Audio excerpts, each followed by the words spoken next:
آج آپ بیٹھ کے جو ہے وہ لاکھ کہہ سکتے ہیں تیرے ہوتے جنم لیا ہوتا، ٹھیک ہے جی، میں اس سے کہنا رفع دین پھر بھی نہیں سی تو کرنا، تو جنم بھی لے لینا اس زمانے سے۔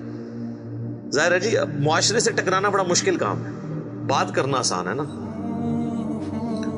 تو اس پہ ایک میرا کلپ بھی ہے، تیرے ہوتے جنم لیا ہوتا، جس میں نے وہ صحیح مسلم کی حدیث بیان کی تھی۔ آپ صحیح مسلم میں جا کے نا غزوہ خندق والا چیپٹر کھول لیں تو آپ کو یہ حدیث مل جائے گی۔ حذیفہ ابن یمان رازدار رسول، جو حضور علیہ السلام کے قریبی ساتھیوں میں سے بھی تھے، ان کے سامنے چند تابعین نے کہا کہ حضرت کتنے آپ خوش نصیب ہیں، حضور کا آپ نے دور پایا ہے، کاش ہم بھی اس زمانے میں ہوتے تو جس طرح آپ نے حضور کے ساتھ جنگیں کی، آپ کے ساتھ مل کے آپ نے دین کا کام کیا، ہم بھی کرتے۔ تو حضرت حذیفہ نے کہا یہ اتنا آسان کام نہیں ہے، اس طرح کے دعوے نہ کرو، آج یہ بات کرنا آسان ہے نا۔ تو نبی صلی اللہ علیہ وآلہ وسلم کے مبارک زمانے میں انہوں نے کہا میں تمہیں ایک واقعہ صرف سناتا ہوں کہ غزوہ خندق کے موقع پہ سخت سردیوں کی رات تھی، تو حضور علیہ السلام نے ندا دی اصحاب میں کہ کون ہے جو جا کے کافروں کی جاسوسی کرے ایک سخت رات کے اندر اور جنت میں اللہ کے نبی کا پڑوس حاصل کر لے۔ اللہ اکبر، ہاں سبحان اللہ، اوتے کو نکلوتا۔ دوسری دفعہ آپ نے اناؤنسمنٹ کی، کوئی نہیں کھڑا ہوا۔ تیسری دفعہ اناؤنسمنٹ کی، کوئی نہیں کھڑا ہوا۔ سب یہی کہتے خود ہی حضور کسی کی ڈیوٹی لگا دیں، اتنی سخت سردیاں، اور پھر کافروں کے تیروں کا اندیشہ بھی تھا، حتیٰ کہ بخاری مسلم میں آتا ہے کہ آپ علیہ السلام کی نماز عصر اور مغرب قضا ہو گئی تھی، اسی میں عشاء کے وقت میں جا کے آپ نے نمازیں پڑھی، کیونکہ وہ سامنے سے تیر آتے تھے۔ تو ظاہر ہے جو رات کو اگر یہاں سے کوئی جاسوسی کے لیے جاتا تو وہاں بھی تو ان کے ایجنٹ کھڑے ہوئے تھے۔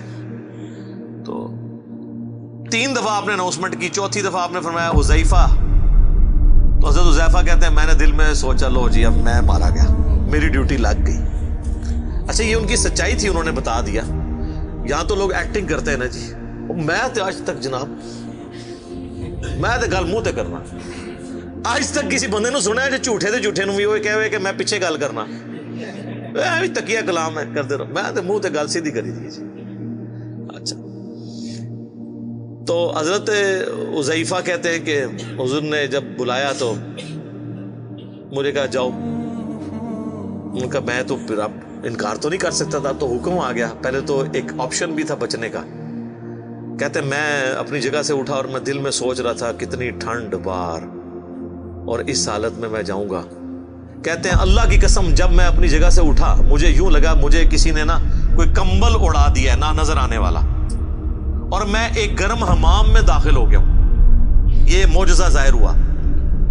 اور کہتے ہیں میں سخت سردیوں کی رات میں اسی طریقے سے باہر چلا گیا، جا کے میں نے جاسوسی کی، اور کہتے ہیں کہ ایک لمحہ آیا کہ ابو سفیان میرے ایک تیر کے نشانے پہ تھا، تو میں نے کوشش کی کہ میں اس کو ادھر ہی مار دوں، لیکن مجھے حضور کی بات یاد آئی، آپ نے بھیجتے وقت کہا تھا کہ دیکھنا کسی پہ تیر نہیں چلانا، کوئی نواں ماز نہ کھول کے آ جائیں، ایک کام نہ کریں۔ تو کہتے ہیں پھر میں رک گیا، ابھی حضور نے منع کیا۔ ظاہر ہے پھر رات کو جنگ چھڑ جاتی، پھر ایک نیا، ظاہر ہے یہ دیکھیں ڈسپلن تو نہیں لوز کرنا نا، جو لیڈر ہے اس کے اس مشورے کو لے کے چلنا ہوتا ہے جس طرح وہ کہتا ہے۔